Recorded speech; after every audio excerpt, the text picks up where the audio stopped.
Olivier Charbonneau, and I am the librarian for the John Molson School of Business at Concordia University. And my goal with this video is to present to you, the enterprising MBA student and other students, how to research a small and medium enterprise company in the Canadian context.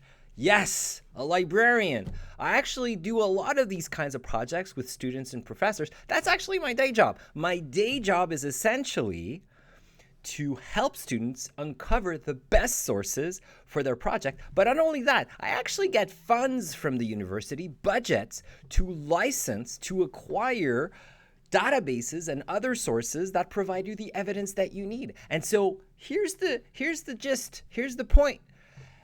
Researching your projects involves using the library because the things I have in my collection, in the library collection for JMSB, for MBAs, is not in Google. Google knows it exists. It may be able to index the sites, but it cannot provide you access to the full PDFs of every market and industry report that I have because you have to pay for that stuff.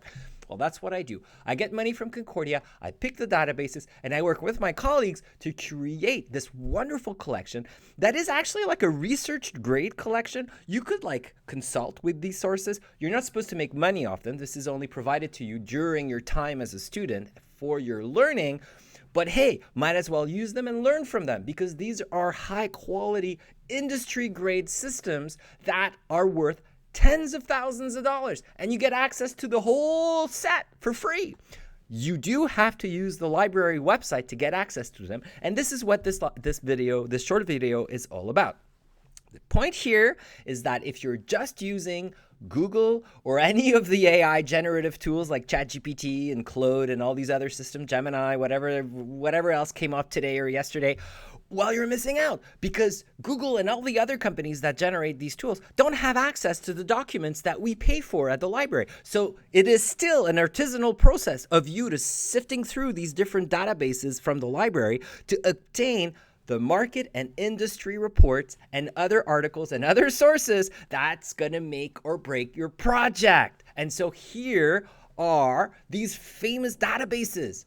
I'm talking about IBIS World, SME Benchmarking, Passport. They're here in the outline of my video, and they're all located on the Business Research Portal, which is my little corner of the library website where I have created kind of a list of all the things that we offer to students. And so let's go back to our context. We are in an MBA class. We are researching a small and medium enterprise in Canada. And so let's find out quickly, in a few minutes, the sources that I would recommend for this project. And so the first thing I would do is I would browse this page and I would note that there is an extensive entrepreneurship guide, which I created for the undergrad population, but it's still very, very interesting for you as well. So feel free to explore that. I just wanted to point out there's actually a very comprehensive guide right here under the popular business guide. So check that out. But here's the short version. You want the MBA version. You want the cut to the chase version. So well, there we go. So the first thing I would do for this project, researching a small or medium enterprise in Canada, is I would go to the Business Research Portal. You could just find that via Google or browse the library website to go to the research guides by subject under help and how to, or just Google it. Google Concordia Business Research Portal and you'll get straight to this page. So the first thing I do is I go to the industry reports and ratios, I click through, and on this page, these systems, these databases like IBIS World provide you PDF reports, 30, 40 pages long, that describe an industry in Canada. We actually have in the system US, Canada, China, and worldwide reports, but the ones I want you to focus on are the Canadian ones, obviously. And so it won't be about a specific company, but it's going to be about all the enterprises in a business sector. For example, limited service eating places, aka fast food restaurants.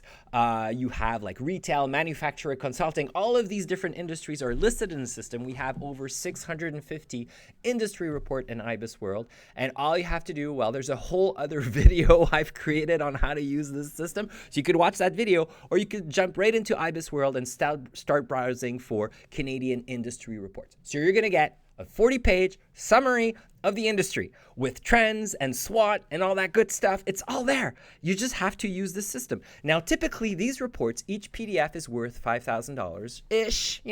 That's how the retail price for a PDF report you would need to pay. They're all free. I've prepaid the copyright. You get all you can eat access to this. So please, download and read. Now, you're not allowed to share these reports at work. These are only for your studies. And of course, any consultant would know you don't give the full report to your client. You read the report, you learn from it, you quote from it, citations. And by the way, there is a citation guide here in APA format, like right there. No, oops, other way. Here on top, you could see right here. You could click here and learn how to cite an IBIS World report. But you don't give them the full report. You cite from it. You give them a little bit of tidbits, but you ask them to come back for more, and you keep the knowledge for yourself. That's, so don't give these PDF reports at work. You're not supposed to. It's actually against our licensing. But you could use it for your project, and that's what it's good for. So IBIS World is the first system I would go to. Then I would browse down a little bit, and I would probably skip Standard & Poor's. This one focuses on publicly traded companies. It has a lot of analyst reports. It has a lot of stock data, and typically SMEs are not in the same sector. Sometimes they're supplying services or goods to bigger companies. Sometimes they're clients of. It's not a bad idea to check out the system. You'll probably use it more for finance type projects, not so much SMEs. So I'd skip this one for this specific need, but this is also a very nice system to explore it. I'd skip that one, and I definitely use SME benchmarking tool. This actually is a free website from the Canadian government, and they've used tax records and other sources from StatsCan to create these standard income statements per industry. So you want to do a fast food restaurant, a limited service eating place, you use the code that you got from IBIS World, because there's an industry code called the NAICS codes, the NAICS code. You use the code that you get from the IBIS World report, plug it into this system, watch the video for more insight, and then you get an average income statement for companies within that industry that make $5 million or less in revenue. You also have another section of this website that you can watch the video for and get more insight, that you could get companies that make between $5 million and $30 million in revenue. And so this gives you a benchmarking tool from the Canadian government. The data is a couple of years old, 2000 and maybe two years ago, because they have to use tax records and massage the data, but it's still extremely relevant, extremely purposeful, extremely valuable insight that you could use for your project. So in the last few minutes, I've given you a 30-page industry report and an average income statement. I know, you're welcome. That's my job. That's what I do. No. No need to thank me. That's fine. Okay, you're welcome. Thank you. You're welcome. Fine. But yeah, so those are two definitely go-tos. If you're not using these two systems, IBIS World and SME benchmarking, on the industry ratios and reports page, you're missing out. And you should really worry about the other team, sitting next to you in class using these systems and making their projects look a lot smarter than yours. So, you've been warned. All right, let's go back to the Business Research Portal main page. We just explored industry ratios. Now I want to go into market and consumer data, because yes, we also have these systems, these databases, these subscriptions that give you market reports, i.e. reports about consumers. And so if you're not dealing with a business to consumer type projects, maybe you don't want this so much. But if you're generally in the consumption area, or you're supplying goods that go further down the road, you're in manufacturing, well, somebody's going to buy your stuff eventually, you may still want to check out these market reports. And definitely a go-to. This is the flagship product we have. It's called Passport by Euromonitor. Euromonitor is a publisher of these reports, and we subscribe to the Passport system. And obviously, I have a whole video that explains to you how to use the Passport system correctly, or give you some tips on using it. So please refer to the video within this video. It's a video within a video, I know. But this will give you trends, consumer spending, consumer brands, all sorts of interesting things about consumption. And actually, we have 180 countries in this system. Most of the countries have some form of report in here. And of course, Canada, being part of the G7, being one of the major economies in the world, has a lot of really interesting, deep reports about different facets of Canadian consumption. So again, here, this system costs tens of thousands of dollars to the university. Not in Google, not in ChatGPT. So you might as well use the library system, extract these data sets and these reports, and include them in your project. This is on you, JMSB. We have some other really interesting data systems in this, like Vividata is an annual survey of consumers. You could answer a lot of really interesting trivia questions about consumption in Canada, like how often do men aged 40 or over wash their hands? That answer is actually in the system. You have all sorts of crazy data in this Vividata. Vividata is used for picking the right media venue for advertising, and also making sure you have a proper demographic of the consumer of your product. So it's actually like a dual objective system, and it is essentially a yearly survey of 35,000 Canadian consumers. And it's presented as a pivot table type system, so you could pick multiple variables and create custom tables. It's a lot of fun. It's a little hardcore at the first try because you kind of have to make sense of how the interface works. But is it ever powerful? I'm not sure everybody in the SME entrepreneurship class should use it, but it's there. If you want to explore it, it's definitely a professional tool used by marketers in Canada right now. So you can have access to it for free. You can explore it. This is part of what you get at JMSB, at the MBA at Concordia. Any student can use it, but I highly recommend it for this class. I also have a series of videos on using the census, how to use the census for industry research. So the census is about Canadians, about people. So if you need to have counts of how many people are aged, 40 or over that have a graduate degree and work in the university sector, well, you could actually get a proper figure for that, the actual exact amount according to the census. You have to use the census website. This is not a guesswork. It's actually just on the free web. You just have to know how to navigate the census website, and that's what I attempt to show you with these other videos that I've created.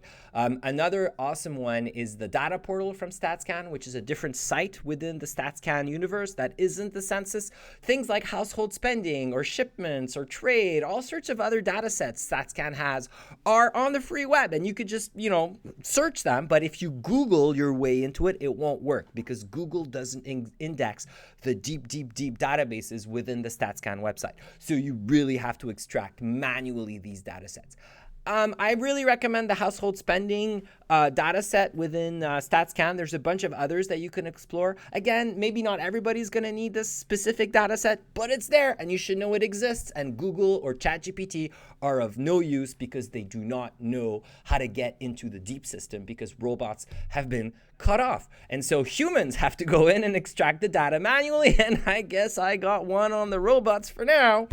And the final one I have on this page, which is one of my favorites, it's a mapping tool. It's a choropath map. It creates color density maps of Canada. It uses census data and the household spending data set, and you can overlay different colors on a map. I mean, I'm not sure everybody, again, would use this in this specific class, but it's one of those really cool systems that you should know that we have for free. And it's actually quite expensive. Like, it costs the university, quite amount of money, like thousands and thousands of dollars. Again, this page is almost 100K, the entire systems. So, I'm just saying, know about them.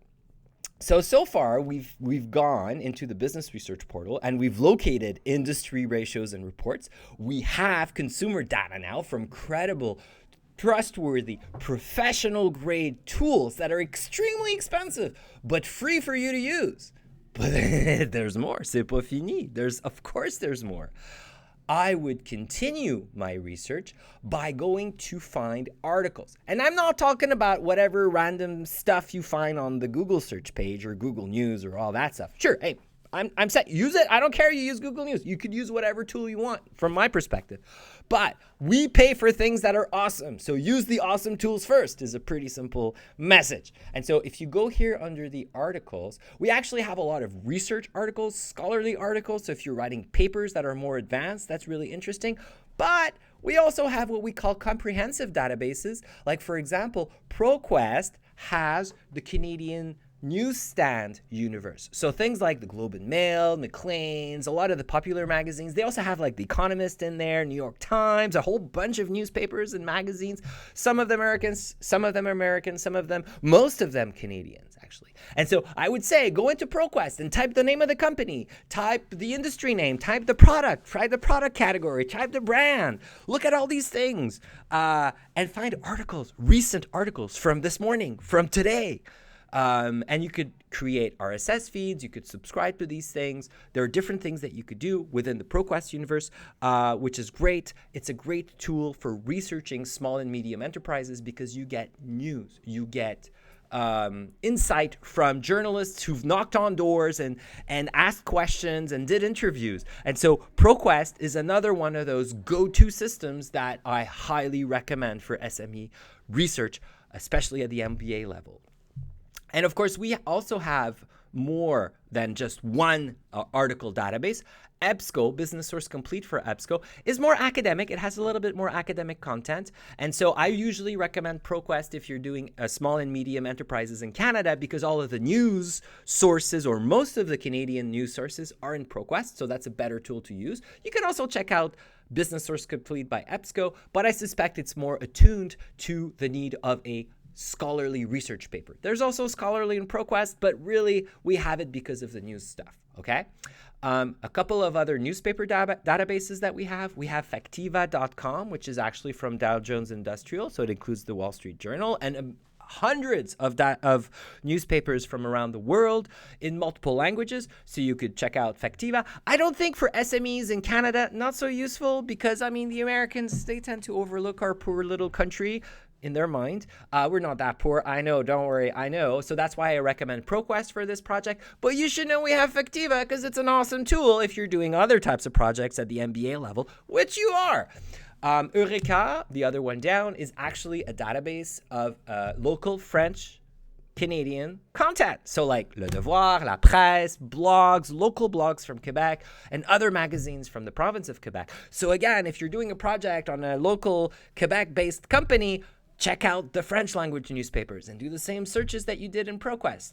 And you're going to see there's not a lot of overlap between Eureka and ProQuest. That means you get more. And of course, all of the other stuff on this page is really more for like writing a thesis or doing like more like graduate type science, not so much the practitioner MBA type stuff. But I'm just, we still have a bunch of other things on this page. And so, wow, it's only been, I don't know, like 10 minutes? And I've already given you industry reports, industry ratios, market research, articles about your company.